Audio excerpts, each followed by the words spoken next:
جو عرب کا زمانہ تھا، مال کیا کہتے ہیں، یہ مال مویشی کو ہی مال کہتے تھے زیادہ، ٹھیک ہے، یہ بہت زیادہ تھے، سونا چاندی ہر چیز اس کے پاس تھی، اس کے پاس علم بھی بہت تھا.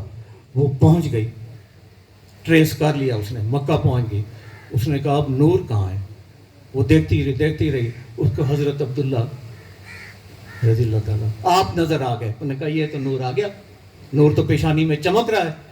تو وہ گئیں، انہوں نے سب سے منتیں کی، ترلے کی کہ اتنا یہ دیتی ہوں، اتنے 100 اونٹ، اتنا مطلب پیشکشیں کی، جیسے ہم کرتے ہیں کہ میں یہ دوں گا، یہ میرے ساتھ ہو جاؤ، میرے ساتھ رل جاؤ، یہ جو وہ کر دو وہ کر دو. اچھا، وہی زمانے کے مطابق جو فی زمانہ رواج چلا آ رہا ہے شروع سے، پیسہ اس نے خرچ کرنے کی کوشش کی، اثر خرچ کرنے کی کوشش کی، اثر و نفوذ سارا رسوخ استعمال کیا. تو کچھ دن بعد حضرت عبداللہ کو منا لیا گیا. انہوں نے کہا ٹھیک ہے.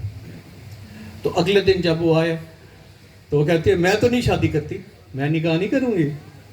انہوں نے کہا اتنے دن تم ہمارے ترلے کرتی رہتی ہو، ہمارے پاؤں پکڑے رکھے ہیں. انہوں نے کہا وہ روح جو نور تھا وہ آج رات منتقل ہو گیا.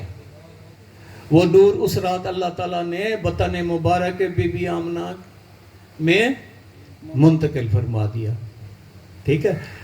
تو آج ہم کس کی محفل میں بیٹھے ہیں؟ آج 1500 سال بعد اسی نور والے کی. دلوں کو نور دینے کے لیے نور مبین آئے.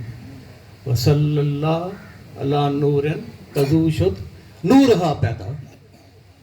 تو آپ اب نعت سماعت فرمائیے. میں اپنے مکرم میں بھائی عبدالجبار نجمی صاحب کو کہ حضور ہی کے کرم سے بنی ہے بات میری، اور حضور پر ہو فدا ساری کائنات میری. انہی کی یاد میں رو رو کے دن گزارا ہے، انہی کے ذکر سے روشن ہوئی ہے کائنات میری. اور در حبیب سے ہستی کو مل گیا عنوان، وگرنہ کون ہوں میں اور کیا ہے ذات میری. نکل رہے ہیں جو یاد رسول میں آنسو، نکل رہے ہیں جو یاد رسول میں آنسو، نکل رہے ہیں جو یاد رسول میں آنسو.